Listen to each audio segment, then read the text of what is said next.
Ganon? Pero okay na nga sila ngayon dahil umiwas na yung lalaki, hindi na napunta dun sa dating asawa. Dati kasi napunta dun, inaatid ang bata.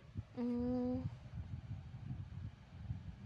Parang dun din ata natulog eh. Hiniwalayan ni Aiza. Ayan, naging jowa na ngayon si Pasa. Nasa GC yon. Nasa GC Oo, mo yon. nasa GC pa pero hindi na nalabas. Eh, magjowa na, pinagbabawalan ng mga jowa-jowa lumabas ng GC. Hindi pinapayagan ang jowa niya. Hindi pa pinapayagan. Kasi sinners na lang sila ngayon. Mga jowa-jowa, si Rowena, ano na lang, mga tingin-tingin na lang yan. Mga sinners na lang yan. Para nalabas lang dyan si Ramil, si Christy. Jericho. Yung mga single. Wala naman. Kahit sino busy. Mag-chat lang ng ilang piraso, kaya naman eh.